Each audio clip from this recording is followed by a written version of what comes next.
এবং আমার সামনে বসা অত্তরা ফ্যাক্টরির এক্সিকিউটিভ বৃন্দ, পাশাপাশি যারা ওয়ার্কার হিসেবে কাজ করছেন ভাই এবং বোনেরা, আসসালামু আলাইকুম ওয়া রাহমাতুল্লাহি ওয়া বারাকাতুহু।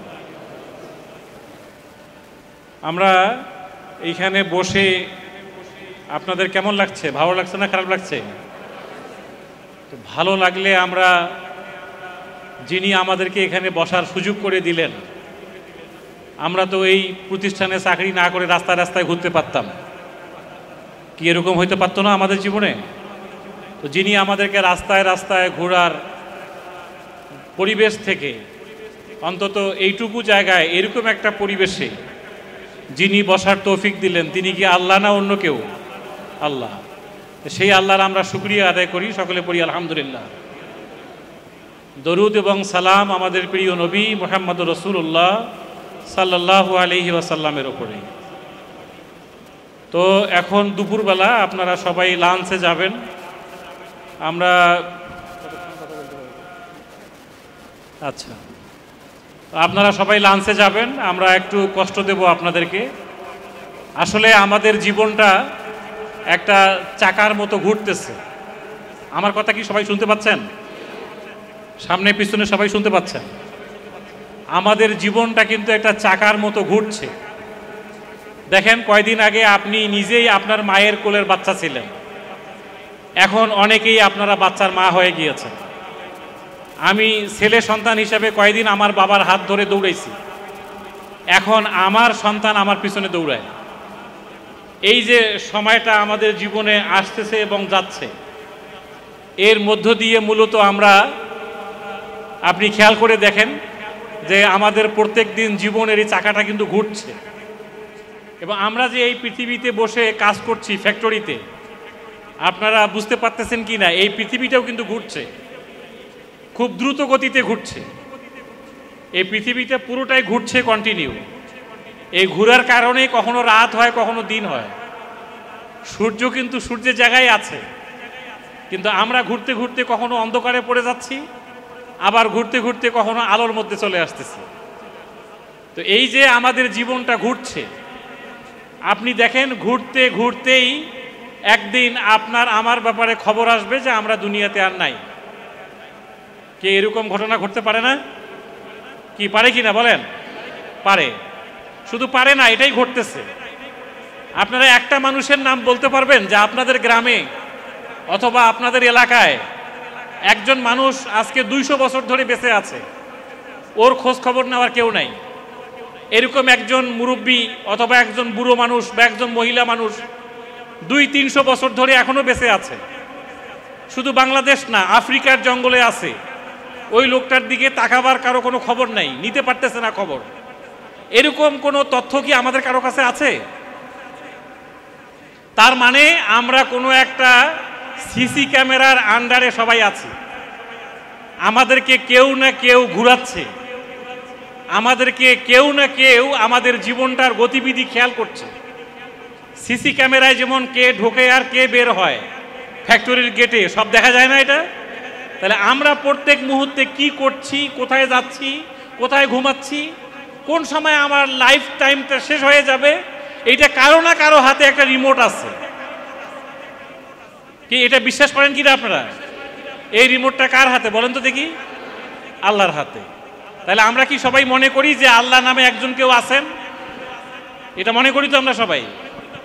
তাহলে আমাদেরকে এই কথাটা নাম্বার 1 মনে করতে হবে যে আমরা এই পৃথিবীতে নিজে আসি নাই, আর নিজে ইচ্ছা করে চলে যেতে পারবো না।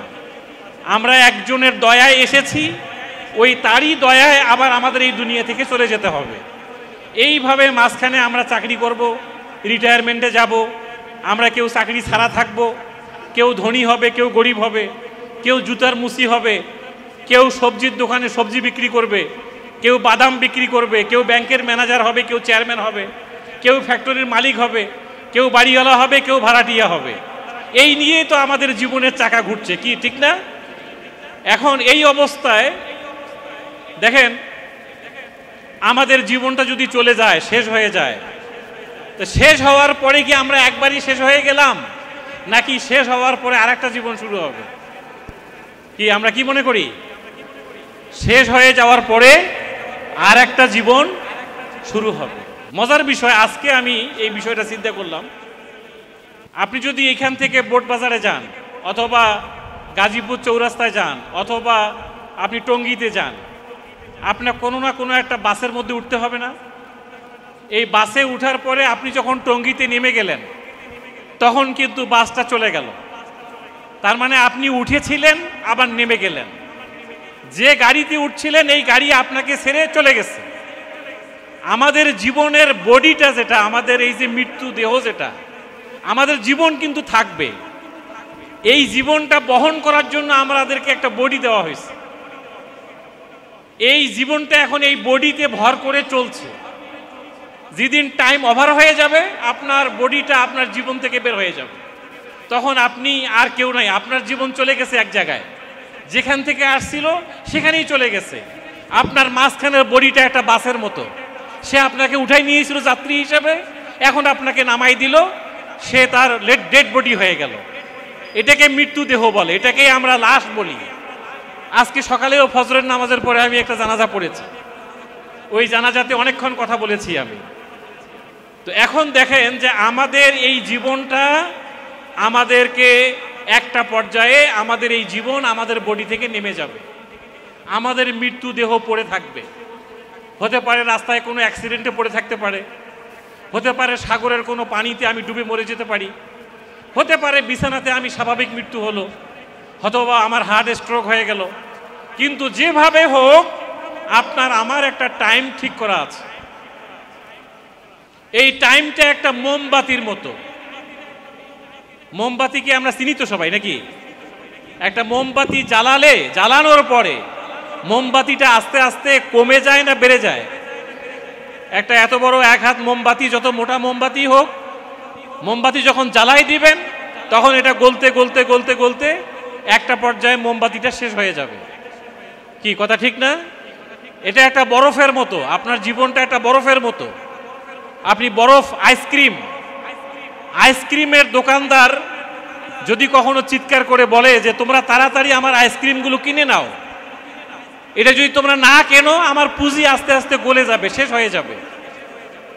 আপনার আমার জীবনটা আইসক্রিমের মতো। আমি যেদিন জন্ম নিয়েছি, প্রত্যেক বছরেই আমরা একটা জন্মদিন পালন করি। বাংলাদেশের ছেলে মেয়েরা এখন জন্মদিন পালন না করলে মনে করে যে কিছুই হলো না। একটা কেক নিয়ে আসে, একটা মোমবাতি নিয়ে আসে, নিয়ে এসে জন্মদিন পালন করে। আমি আমার বাচ্চার জন্মদিনের দিন এই কথাগুলো আমার বাচ্চাকে বলার চেষ্টা করি যে বাবা, এই যে আজকে তোমার জীবনের হয়তো 15তম বছর, 17তম বছর, 20তম বছর, 25তম বছর, তার মানে তুমি যদি 100 বছর বেঁচে থাকো, আজকে যদি তোমার 25তম জন্মদিন হয়, তাহলে তোমার জীবন থেকে 25 বছর চলে গেল, আর মাত্র 75 বছর আছে। তুমি যদি 60 বছর বেঁচে থাকো, আজকে যদি তোমার জন্মদিন 30তম হয়, তাহলে 30 বছর চলে গেল, তোমার জীবনে আর 30 বছর আছে। তাহলে আমাদের জীবনের প্রত্যেক যে ম্যারেজ ডে আসে, ম্যারেজ ডে, বিবাহ বার্ষিকী আসে, জন্মদিন আসে, এই জন্মদিন, বিবাহের দিন, এই দিনগুলো কি প্রমাণ করে? যে আমাদের জীবনটা আস্তে আস্তে মোমবাতির মতো গলে যাচ্ছে। এ কথা ঠিক না বেঠিক? তাহলে জীবন যদি গলে যায়, জীবন যদি শেষ হয়ে যায়, এই জীবন যদি একদিন আপনার বডি থেকে বের হয়ে তার জায়গায় চলে যায়, ওটাকেই মৃত্যু বলে। এই মৃত্যু আপনার যত পরিকল্পনা আছে, যত স্বপ্ন আছে, সব শেষ করে দেবে। আজকে ফজরের নামাজের সময় আমাদের মসজিদ থেকে ঘোষণা হলো, আমার বাসা 12 নম্বর রোড, 13 নম্বর রোডের 9 নম্বর বাড়ির অমুক ভদ্রলোক কিছুক্ষণ আগে ইন্তেকাল করেছেন। তার বয়স হলো মাত্র 50 বছর। তার বাচ্চা স্কুলে যায়, স্বাভাবিক মৃত্যু। গতকালকে এশার নামাজ তিনি পড়েছেন। তাহলে এই জিনিসটা কি প্রমাণ করে? জানাজার নামাজে দাঁড়িয়ে আমার কাছে মনে হলো যে হতে পারে তো আবার আজকে আমার, কালকে আমার জানাজাটাও হতে পারে। তাহলে যে মানুষ মৃত্যুকে স্মরণ করে, এই জীবন তার বডি থেকে বের হয়ে যাবে, এইটার ধারণা, এইটার চেতনা, এটার মানসিকতা যে মানুষের মধ্যে থাকে, এই মানুষ কখনো অমানুষ হইতে পারে না। আপনি যদি মানুষ না হন তাহলে অমানুষ হইতে হবে। আল্লাহ তাআলা কোরআন মাজিদে সূরা 3-এর মধ্যে বলেছেন, লাকাদ খালাকনাল ইনসানা ফি আহসানি তাকবীম, আমি মানুষকে উত্তম অবয়ব কাঠামো দিয়ে সৃষ্টি করেছি। দেখেন, আপনার বডির সাথে পৃথিবীর কারো বডি মিলবে না, আপনার চেহারার সাথে পৃথিবীর কারো চেহারা মিলবে না, আপনার গায়ের রঙের সাথে পৃথিবীর কারো গায়ের রং মিলবে না। আপনি এক পিস, একজন। আমি গার্মেন্টসে কাজ করেছি, এটা আমার নিজেকে ছোট মনে করার কোনো সুযোগ নাই। আমি একজন মানুষ, আমি একজন ব্যক্তি, আমি আদমের সন্তান। আমার রক্তের যে ভ্যালু, একটা গার্মেন্টসের মালিকের রক্তের ভ্যালু সেম। আপনার 1 কেজি রক্তের যা দাম, একজন সারা বাংলাদেশের আমেরিকার প্রেসিডেন্টের রক্তের তাই দাম। আপনার রক্তের যে কালার, রং, আমেরিকার প্রেসিডেন্টের রক্তের কালার সেম।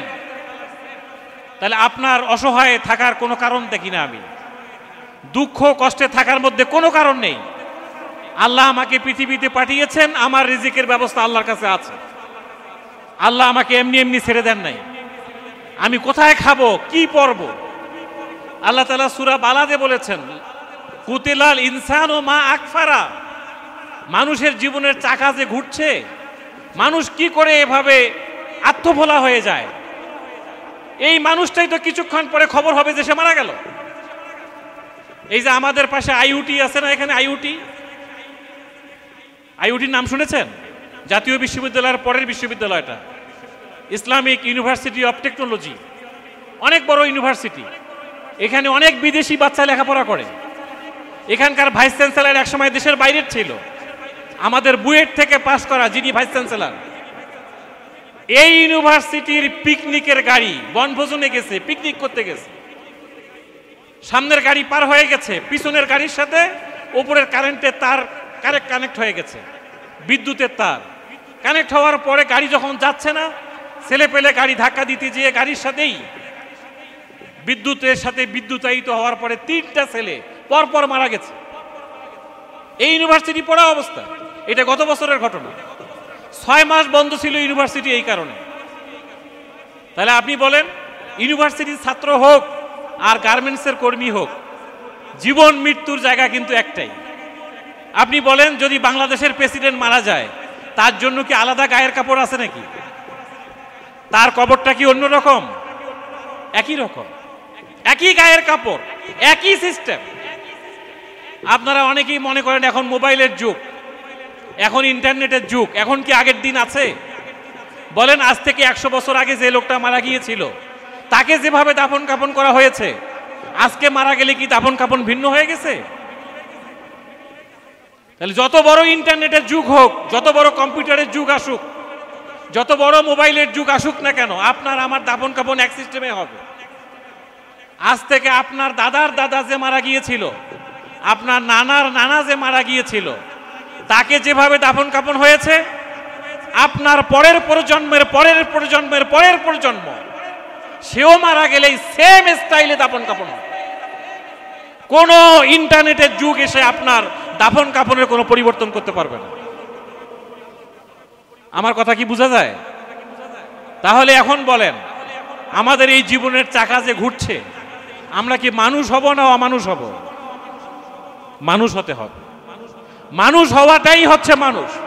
একটা ছাগলের বাচ্চা জন্ম নেওয়ার পরেই দৌড়াইতে থাকে, একটা মুরগির বাচ্চা জন্ম নেওয়ার পরেই দৌড়াইতে থাকে। তাকে লালন পালন করা লাগে না, কারো কোলে তুলে দেওয়া লাগে না। পৃথিবীতে সবচেয়ে অসহায় মানুষের বাচ্চা, মায়ের কোলে তুলে দেওয়া লাগে, সে নিজে কখনো মায়ের কোলে উঠতে পারে না।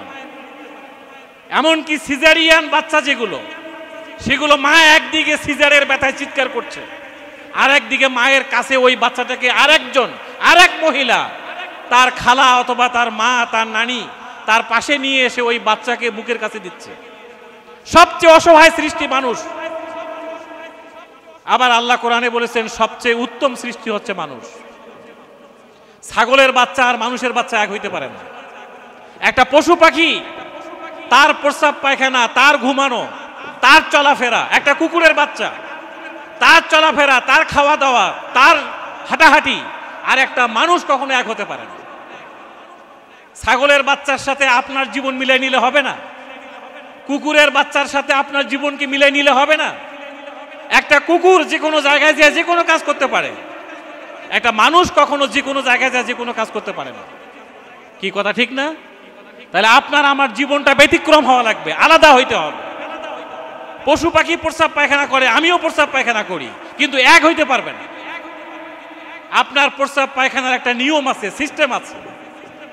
পশু পাখিও খায়, আমিও খাই, খাওয়া দাওয়া একরকম হইলে চলবে না। তাদের খাওয়া আমার খাওয়ার মধ্যে একটা সিস্টেম আছে। এই সিস্টেমগুলো, নিয়মগুলো যে মেনে নেয় সে হয় মানুষ, যে নিয়মগুলো মেনে নেয় না তার ব্যাপারে কোরআন বলছে সে মানুষ তো নয়, সে পশু পাখির থেকেও নিকৃষ্ট। কোরআন শরীফের আয়াত। আল্লাহ তাআলা কোরআনে বলেছেন মানুষকে আমি চোখ দিয়েছি, এই চোখে যা দেখার কথা তা সে দেখে না। আমি তাকে কান দিয়েছিলাম, এই কান দিয়ে যা শোনার কথা তা সে শোনে না। তাকে আমি একটা বোধ শক্তি দিয়েছিলাম, বোধ, যেটাকে উপলব্ধি করে বুঝ বলে। এই বুঝ শক্তিটা সে কাজে না লাগানোর কারণে কাল আনআম, সে চতুষ্পদ জন্তুর মতো, তার থেকেও নিকৃষ্ট। অথচ আল্লাহ কোরআনে বলেছেন লাকাদ খালাকনাল ইনসানা ফি আহসানি তাকবীম, মানুষকে আমি উত্তম অবয়ব কাঠামো দিয়ে দুনিয়াতে পাঠালাম, মানুষ কি করে অমানুষ হয়? এর একটাই কারণ, আমি যে বিষয়টা চিন্তা করে দেখেছি, আমাদের দিন রাত চলতেছে। এই যে কিছুক্ষণ পর দুপুরে খাবেন, আবার এই ফ্যাক্টরিতে আসবেন, আবার সন্ধ্যার সময় দৌড়ে যাবেন, আবার একটু ঘুমাবেন অথবা টিভি দেখবেন, সিনেমা দেখবেন, নাটক দেখবেন, মুভি দেখবেন, প্রেমিকার সাথে চ্যাটিং করবেন, টাইমটা চলে গেল, আবার পরের দিন অফিসে এসে আবার ঘুরতেছেন। কিন্তু আপনার আমার জীবনের নিয়মগুলো কি, সিস্টেমটা কি, কোন নিয়মে চললে মানুষ মানুষ হইতে পারে, আমরা এই বিষয়গুলো কেউই লেখাপড়াও করছি না, জ্ঞান অর্জন করছি না, চিন্তা ভাবনাও করছি না। কি আমার এই কথার সাথে আপনারা একমত কিনা? সারাদিন মোবাইল একটা কিনছেন, কার কার কাছে অ্যান্ড্রয়েড মোবাইল আছে হাত তোলেন তো দেখি। আপনাদের কাছে নাই? মোবাইল নাই আপনাদের কাছে? হ্যাঁ, এই মোবাইল আমাদেরকে শেষ করে দিল। দেখেন, আপনি আপনার এই মোবাইলটাকে একটা পীর সাহেব বানাইতে পারেন। পীর, আমাদের সমাজে অনেক পীর আছে যাদের দরবারে মানুষ যায়, যে মানুষ হওয়ার কিছু সবক নেয়। আপনি এই মোবাইলটাকে আপনার পীর সাহেব বানাইতে পারেন, আবার এই মোবাইলটাকে আপনি শয়তানের খালাতো ভাইও বানাইতে পারেন। আপনি এই মোবাইলে আল্লাহর কোরআন শরীফটাকে ডাউনলোড করেন, একটা অ্যাপস ডাউনলোড করেন, কোরআন শরীফ লেখেন গুগলে, যেয়ে আপনার একটা কোরআন শরীফ মোবাইলে অটোমেটিক ডাউনলোড হয়ে যাবে। আপনি এটা খোলেন, প্রত্যেক দিন কোরআন শরীফের 5টা-7টা করে আয়াত পড়েন, অর্থসহ পড়েন। আপনি একটা ফ্রিজ কিনবেন, একটা মোবাইল কিনবেন, একটা ওভেন কিনবেন, একটা টেলিভিশন কিনবেন। এই টেলিভিশন, ওভেন, ফ্রিজের সাথে আপনাকে একটা ক্যাটালগ দেয়। কি মনে পড়ে কি না? একটা ক্যাটালগ দেয় না? আপনি ঔষধের একটা সিরাপ কিনবেন, আপনার ঠান্ডা জ্বর, ওই সিরাপের ভেতরে একটা সাদা কাগজ আছে, ওই কাগজটার মধ্যে আপনার এই ঔষধটা খাইলে কি হবে, অথবা এটার সাইড এফেক্টটা কি হবে, অথবা কি কি কেমিক্যাল দিয়ে, কি কি উপাদান দিয়ে এই মেডিসিনটা বানানো আছে, ওই কথাগুলো ওই কাগজের মধ্যে লেখা আছে। এটার সাইড এফেক্ট কি হইতে পারে? আপনার খাইলেন একটা অসুখের জন্য, কিন্তু এর পাশাপাশি আপনার আর কিছু ধরনের সাইড ইফেক্ট হইতে পারে, এটা ওই কাগজের মধ্যে লেখা আছে। টিভি কিনবেন, টেলিভিশন, টেলিভিশনের সাথে একটা ক্যাটালগ দেয়, ওই ক্যাটালগের মধ্যে লেখা আছে টেলিভিশনটা কেমনে চালাবে। একটা মোবাইলের ভেতরে আপনার একটা ক্যাটালগ দেয় মোবাইলের সাথে। তাহলে একটা মোবাইল, একটা টিভি, একটা ফ্রিজ, একটা ওভেন, আপনার একটা ঔষধের সিরাপ, এইটা খাওয়ার জন্য যদি একটা ক্যাটালগ ফলো করতে হয়, আপনার আমার জীবনটা এমনি এমনি চলে যাবে কোনো ক্যাটালগ ছাড়া? আপনার আমার জীবনের ক্যাটালগ হচ্ছে আল্লাহর কোরআন। মজার বিষয়, বাংলাদেশে কোরআন শেখার কোনো ব্যবস্থা নেই, আমরা কেউ শিখছি না। আল্লাহর কোরআনটা আমরা পড়তেও পারি না, অনেকে পড়তে পারি বুঝি না, অনেকে বুঝি এটা মেনে নেই না। এর মধ্যে কি আছে আমরা খেয়াল করি না। আমরা জানি না একটা ছেলে হিসাবে একটা মেয়ের সাথে কথা বলতে পারবে কি পারবে না, কোন মেয়ের সাথে কথা বলতে পারবে, কার সাথে কথা বলতে পারবে। কতজন মেয়েকে একটা ছেলে কথা বলতে পারবে এরকম কোন নির্দেশনা কোরআনে আছে? আমি জানি না। আপনি যেখানে সেখানে পর্দার খেলাফ কাজ করছেন, এটা আপনার আমার জন্য বিপদ। একটা মেয়ে কতজন পুরুষের সাথে কথা বলতে পারবে, কতজন পুরুষের সাথে কথা বলতে পারবে না, কার সামনে যেতে পারবে, কার সামনে যেতে পারবে না, এটা আমরা জানি না। তাহলে আমরা ক্যাটালগ ফলো করলাম কোথায়? এই কারণে এখানে অনেক বিবাহ, প্রত্যেক দিন বিয়ে হচ্ছে, প্রত্যেক দিন তালাক হচ্ছে। প্রত্যেক দিন এখানে যত বিয়ে বেশি হয় তার থেকে তালাক বেশি হচ্ছে। কোনো সংসার টিকতেছে না। কারণটা কি? আমার ক্যাটালগ নাই, আমার নিয়ম নাই, আমি বুঝি না মানুষ কাকে বলে, বিবাহ কাকে বলে, সন্তানকে কিভাবে মানুষ করতে হয়। আমাদের ঘরগুলো ঘরছাড়া হয়ে যাচ্ছে। এই ব্যাংকের ভিতরে যে আমরা প্রত্যেক দিন কত অভিযোগ পাচ্ছি, আমার স্বামী চলে গেছে, আমার ওয়াইফ চলে গেছে। আমি নিজে দেশের বাইরে 7 বছর ছিলাম, অনেক পুরুষ মানুষের চোখের পানি আমি দেখেছি। স্যার, অনেকগুলো টাকা পয়সা দেশের মাটিতে পাঠালাম, একটা টাকাও আমার ওয়াইফ রাখে নাই, সব নিয়ে পালিয়ে গেছে। আমার বোন রাখে নাই, আমার মা রাখে নাই। আপনি ব্যাংকের মধ্যে যে ডিপিএসটা করে দিয়েছেন ওই টাকাটাই শুধু আছে। এরকম হাজারো চোখের পানি আমি দেখেছি, আমার নিজের চোখে দেখেছি। আজকে সংসার ভাঙছে, ঘর ভাঙছে, মানুষ অমানুষ হয়ে যাচ্ছে। একটা গার্মেন্টস ফ্যাক্টরিতে আপনি আগুন লাগাই দিলেন, আপনি ভাঙচুর করলেন। বলেন, আপনি ভাঙচুর করলে কি আপনার চাকরিটা থাকবে না চলে যাবে?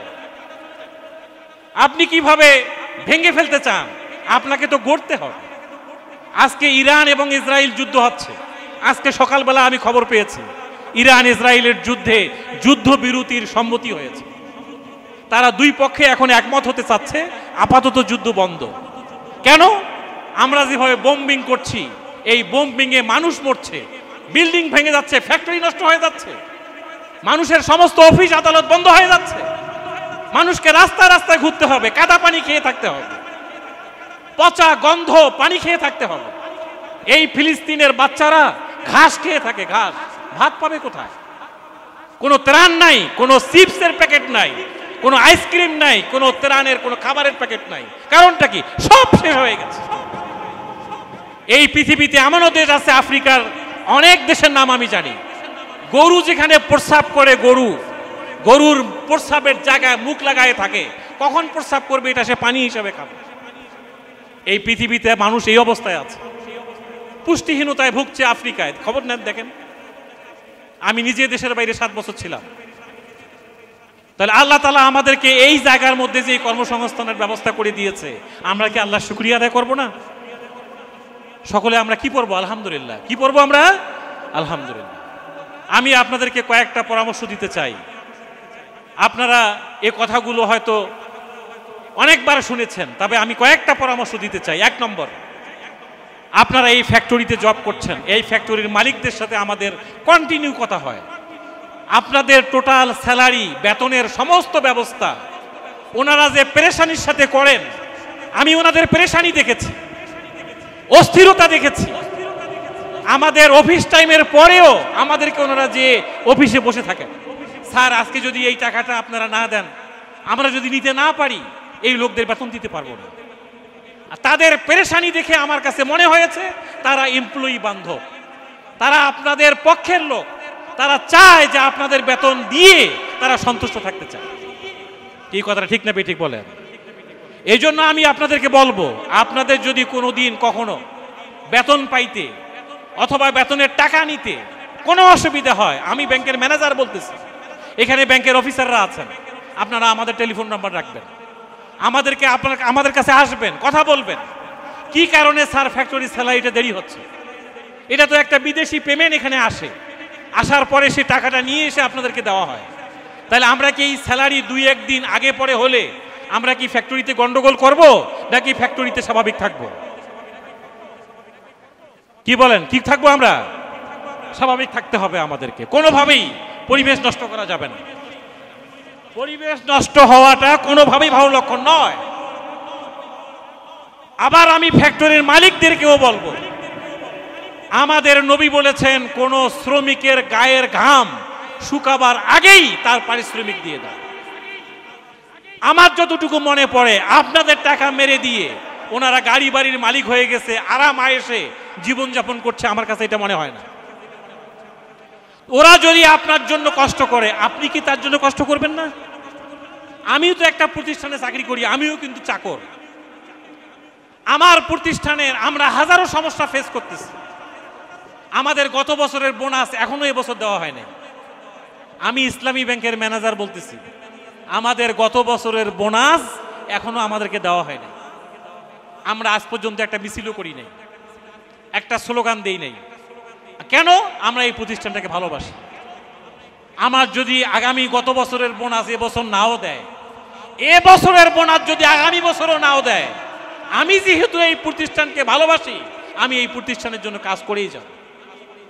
আল্লাহ চাহে তো রিজিক যদি আমার ভাগ্যে থাকে, আজ হোক কাল হোক আমি রিজিক পাবো। এই কথাটা ঠিক না ঠিক বলেন? তাহলে আমরা একদিকে বলবো যে আপনাদেরকে স্বাভাবিক শান্ত থাকতে হবে, পরিবেশ নষ্ট করা যাবে না, ভাঙচুর উচ্ছৃঙ্খলা এটা আপনার নিজের রিজিককে বন্ধ করে দেবে। আবার মালিকদেরকে আমি বলবো যে আপনাদের শ্রমিকের দিকে আপনার নজর রাখতে হবে, তাদের গায়ের ঘাম শুকাবার আগেই তার পারিশ্রমিক দেওয়ার মানসিকতা আপনাদের থাকতে হবে। তাহলে এই দুই পক্ষ মিলিয়ে যদি আমরা একে অপরকে ভালোবাসি, এই প্রতিষ্ঠানকে ভালোবাসি, আমার কর্মকে যদি আমি ভালোবাসি, তাহলে আমরা একটু ধৈর্য ধারণ করে এই প্রতিষ্ঠানটাকে আগায় নিতে পারবো না?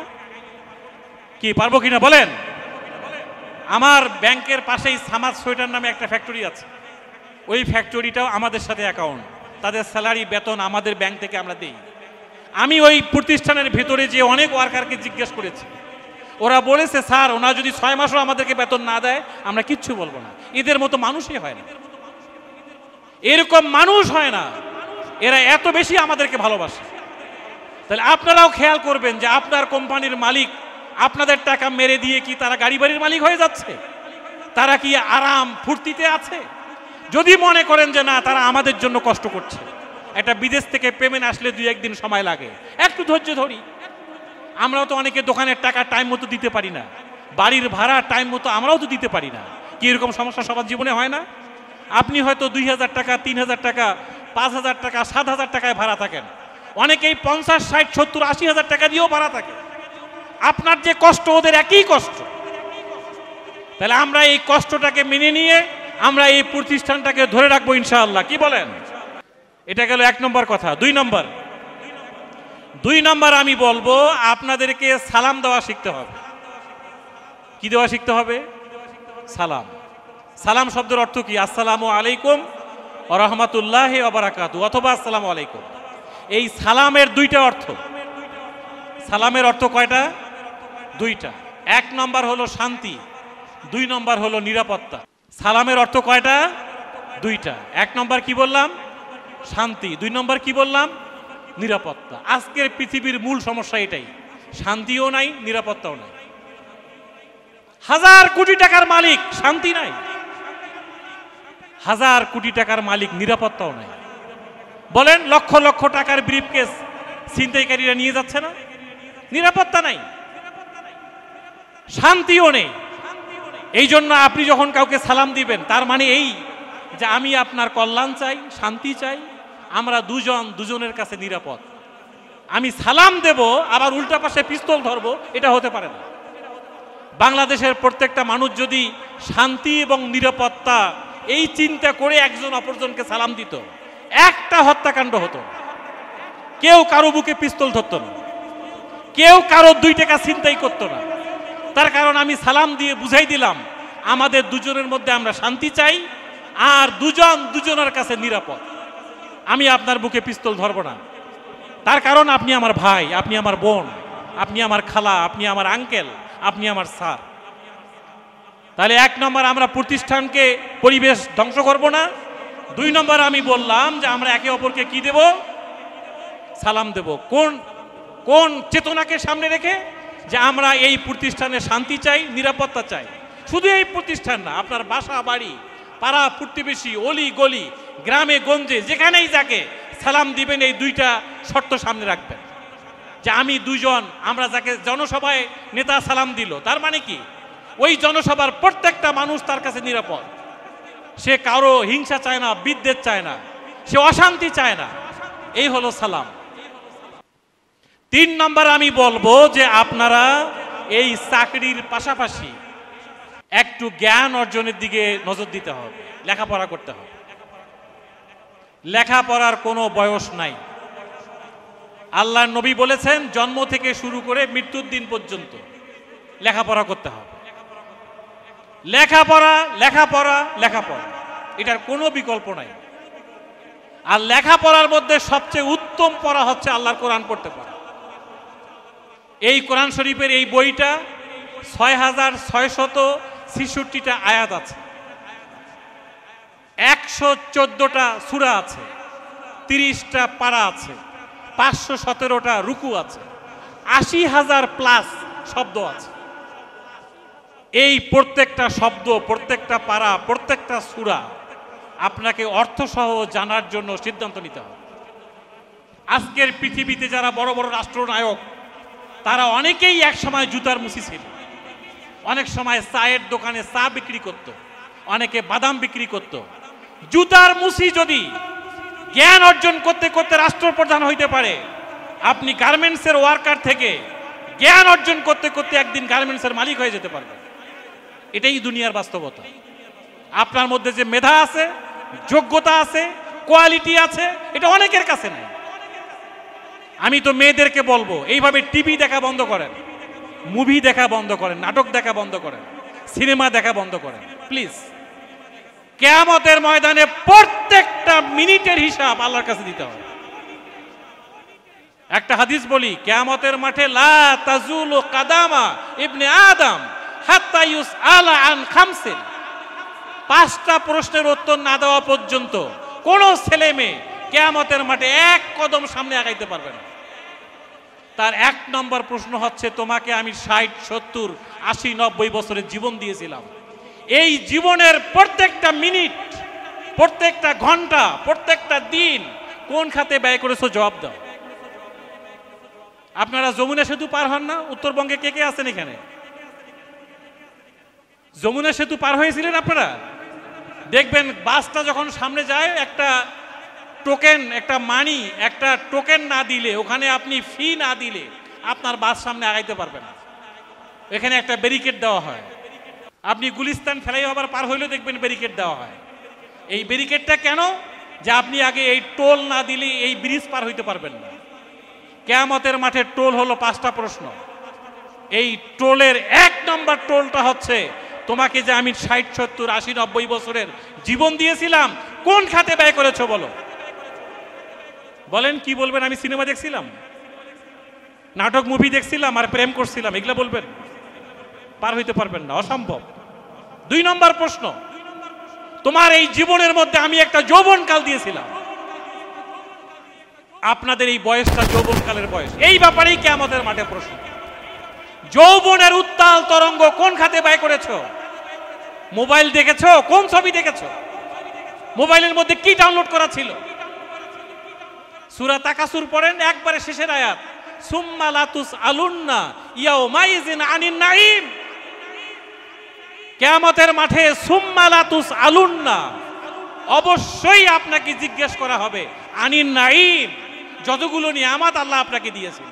2টা চোখ, 2টা হাত, 2টা পা, আপনার দাঁত, আপনার বডি, এগুলো আল্লাহর পক্ষ থেকে নিয়ামত। আপনি কোন খাতে ব্যয় করতেছেন, কোথায় ব্যয় করছেন? প্রত্যেকটা মিনিটের জবাব কিয়ামতের মাঠে আল্লাহর কাছে দিতে হবে। কিভাবে আমি জীবন এইভাবে নষ্ট করে দিই?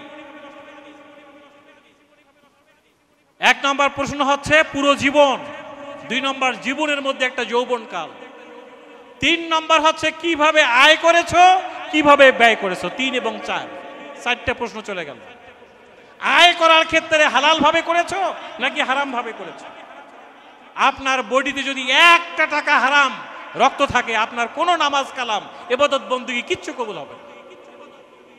এই বডির প্রত্যেকটা রক্ত হালাল টাকায় হইতে হবে, আমার সহ, আমি সহ। 5 নম্বর প্রশ্ন হচ্ছে তুমি জ্ঞান অর্জন করছিলে কিনা। জ্ঞান অর্জন, লেখাপড়া, স্টাডি করা। কোরআনের প্রথম শব্দ হচ্ছে ইকরা। ইকরা মানে পড়ো, পড়ো এবং পড়ো। আসুন আজকে আমরা পড়াশোনার সিদ্ধান্ত নিই। পারবো তো ইনশাআল্লাহ? লেখাপড়া করার সিদ্ধান্ত নেন। হয়তো টিভি দেখে, মুভি দেখে, নাটক দেখে, সিনেমা দেখে সময় নষ্ট করেন না। এইখানে গার্মেন্টসে ফুল টাইম যে কত ঘন্টা কাজ করার কথা করবেন, এখান থেকে বের হয়ে যায় রান্না বান্না, গোসল টোসলের পরে আপনার পুরো সময়টা আল্লাহর কোরআন পড়বেন, আল্লাহর কোরআন পড়বেন, আল্লাহর কোরআন পড়বেন। আপনি নামাজে সূরাগুলো যেগুলো পড়েন, আমরা কতজন এই সূরাগুলোর অর্থ জানি?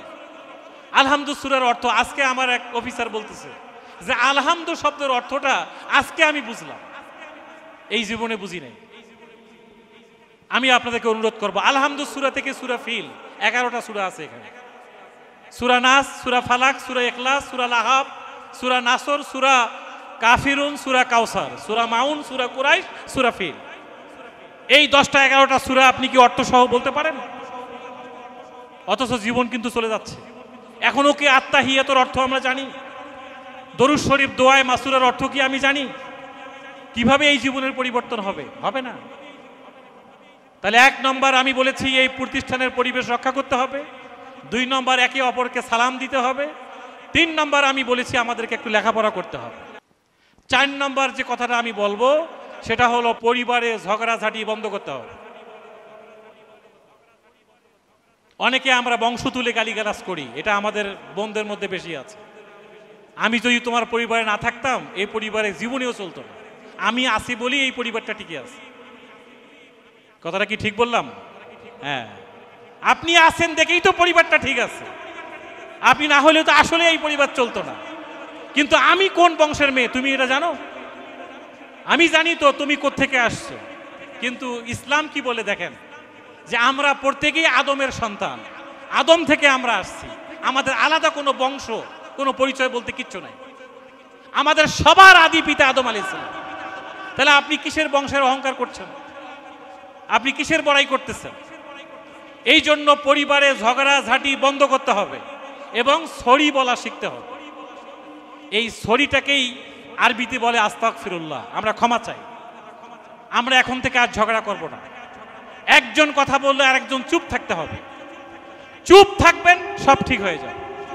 আপনি কথা বললেন উনিও কথা বলছে, উনি কথা বললেন আপনিও কথা বলছেন, তার মানে আস্তে আস্তে এই পরিবার ভাঙন শুরু হয়ে গেল। ছেলেমেয়েরা অমানুষ হয়ে যাবে আপনাদের ঝগড়া দেখে। এরা বলবে যে আমার বাবা মাই ঝগড়া করছে, আমি তাহলে পরের বিয়ে শাদী তো আমিও ঝগড়া করব। আজকে যিনি বৌমা তিনি আগামী কালের জন্য শাশুড়ি, আবার এই শাশুড়ি এক সময় বৌমা। এখানে কারো সাথে কারো কোনো বিরোধ নাই, কোনো হিংসা নাই, কোনো বিদ্বেষ নাই, পরিবারে কোনো অশান্তি করা যাবে না। আমরা যেভাবে হোক, কালো হই আর ফর্সা হই, ধনী পরিবারের মেয়ে হই আর গরিব পরিবারের ছেলে হই, আমাদের পরিবারটা হয়ে গেছে আলহামদুলিল্লাহ। আমরা এখানে কোনো ঝগড়া করব না। আল্লাহ আমাদের রিজিকে যা রাখছে তাই হবে। আমরা একজন আরেকজনের কাছে আত্মসমর্পণ করে দেব, সরি বলবো। কি সরি বলতে পারবেন? কে কে বলতে পারবেন? হাত তোলেন। জি, থ্যাংক ইউ। এই তো একটা গুরুত্বপূর্ণ কাজ হয়ে গেল। আপনারা এই পরিবেশটা করেন, যা হবার হয়ে গেছে। আপনি এটা নিশ্চিত থাকেন, আমি আপনাকে গ্যারান্টি দিয়ে বললাম, আপনার কপালে যা রিজেক আছে আপনি চেষ্টা করে যান, সেই রিজেক আপনি পাবেন। কারো পকেট মাইরে, কারো দুর্নীতি করে, সন্ত্রাস করে, চাঁদাবাজি করে টাকার মালিক হইতে হবে, এই ধান্দা থেকে বের হয়ে আসতে হবে। তাহলে সুন্দর পরিবার গঠনের জন্য জরুরি একটা বিষয়। সর্বশেষ যে কথাটা বলবো, আমাদেরকে 5 ওয়াক্ত নামাজি হইতে হবে। কি আপনারা কে কে নামাজ পড়েন? হাত তোলেন তো দেখি। 5 ওয়াক্ত নামাজ অনেকেই পড়েন না। আজকে ফজরের নামাজ মসজিদে যে পড়েছেন পিছন দিক থেকে কে কে? হাত তোলেন তো দেখি। 3 জন পাওয়া গেল। বাকিদের কি সমস্যা? এখানে নন মুসলিম কে আছেন? হিন্দু ভাই কে আছেন? হাত তোলেন তো দেখি। কয়জন পাওয়া গেল? 4 জন। বাকিগুলো তো মুসলমানই। সমস্যাটা কি? আপনি কেন ফজরের নামাজে গেলেন না? আমরা এবার ঈদের নামাজ কে কে পড়ছি? হাত তোলেন তো দেখি। মজার বিষয় দেখেন, আপনি একটা কথা মাথায় রাখেন, ঈদের নামাজটা কিন্তু ফরজ নামাজ না। ঈদের নামাজটা ফরজ নামাজ নয়। আপনার 1000 ঈদের নামাজ একখানে করলেও ফজরের নামাজের 1 রাকাতের সমান হবে না। 1000 বছরের তারাবির নামাজ একখানে করলে এশার 1 রাকাত নামাজের সমান হবে না। যেটা ফরজ ওটা ফরজই, ওটা কম্পালসরি আপনার নামে। আমার কাছে অবাক লাগে, শুক্রবারে নামাজ পড়ি, ঈদের নামাজ পড়ি, 5 ওয়াক্ত নামাজ আমরা পড়তে চাই না। এর কারণটা কি? কে আপনাকে ফতোয়া দিল যে ফজরের নামাজ না পড়লেও চলবে? একটা মানুষ অমানুষ তখনই হয় যখন সে 5 ওয়াক্ত নামাজ থেকে দূরে থাকে। এই যে শয়তানের কথা আমরা বলি না, আজাজিল শয়তান, এই শয়তান আল্লাহর কয়টা হুকুম অমান্য করে শয়তান হয়েছে বলেন তো? একটা হুকুম। আল্লাহ তাআলা বলছে আদমকে সেজদা করো, বলছে না আমি করব না। একটা হুকুম অমান্য করছে, সে বিতাড়িত শয়তান। আপনি আমি দৈনিক 5 বার আল্লাহর হুকুম অমান্য করছি, আমি কত বড় শয়তান খেয়াল করছেন? Please be careful. যা হবার হয়ে গেছে, আজকে তওবা করি। আমাদের মায়েরা, বোনেরা এবং আমাদের ভাইয়েরা, আমি সবাইকে রিকোয়েস্ট করতে চাই, হিন্দু ভাইরা ছাড়া বাকি যারা আছেন, আজকের থেকে এই বাসায় যে জোহর আসর থেকে শুরু করে বাকি যে কয়দিন বেঁচে থাকবো 5 ওয়াক্ত নামাজ পড়বো। কে কে পড়বেন হাত তোলেন। জি, আল্লাহ কবুল করুক আমাদেরকে। তাহলে আমি কয়েকটা কথা বলেছি, একেবারেই শর্টকাট বলেছি। লেখাপড়া করতে বলেছি, সালাম দিতে বলেছি, 5 ওয়াক্ত নামাজ পড়তে বলেছি, এবং এই প্রতিষ্ঠান যেখানেই যাবেন কোনো বিশৃঙ্খলা করা যাবে না। আমাদের রুটি রুজির ব্যবস্থা আল্লাহর পক্ষ থেকে হবে। কোম্পানির মালিকদের সাথে আমাদের নিয়মিত যোগাযোগ হয়। আমি সবাইকে অনুরোধ করব, আপনারা এই পয়েন্টগুলো যদি মাথায় নিতে পারেন, জীবনটা পরিবর্তন হয়ে যাবে, মানুষ হইতে পারবেন। মানুষ হওয়ার জন্য আপনার অন্য কিছু করা লাগবে না, এই গুণগুলো ধারণ করেন। আল্লাহর কোরআনে যে কত গুণের কথা বলা আছে, আপনি এই গুণগুলো ধারণ করেন, পড়েন, বোঝেন, মেনে নেন। পুরো সমাজ পরিবর্তন হবে, দেশ পরিবর্তন হবে, জাতি পরিবর্তন হবে। সর্বশেষ আমি যে কথাটা বলতে চাই 2-3 মিনিটের মধ্যে, সেটা হলো আমরা যে ইমানের কথা বলি, আমরা কি ইমান বুঝি? ইমান মানে হচ্ছে আমি আল্লাহর উপরে ইমান আনবো। কার উপরে ইমান আনবো? আল্লাহর উপরে।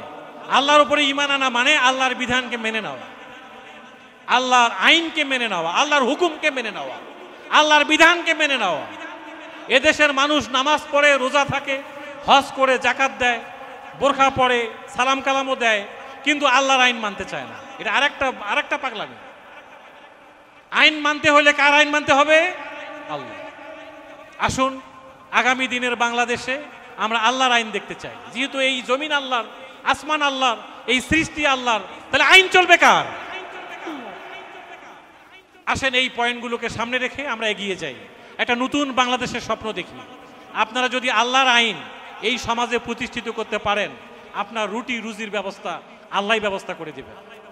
আপনার কপাল খুলে যাবে, পুরো দেশের চেহারাই চেঞ্জ হয়ে যাবে। আল্লাহ তাআলা আমাদের সবাইকে, আমার এই কথাগুলো আমি সহ আমাদের সবাইকে পালন করার তৌফিক দান করুন। আপনারা এতক্ষণ কষ্ট করে আমার কথা শুনেছেন। আমি এই ফ্যাক্টরির মালিক সহ সকলকেই ধন্যবাদ, মোবারকবাদ জানিয়ে আমার কথা এখানেই শেষ করছি। আসসালামু আলাইকুম।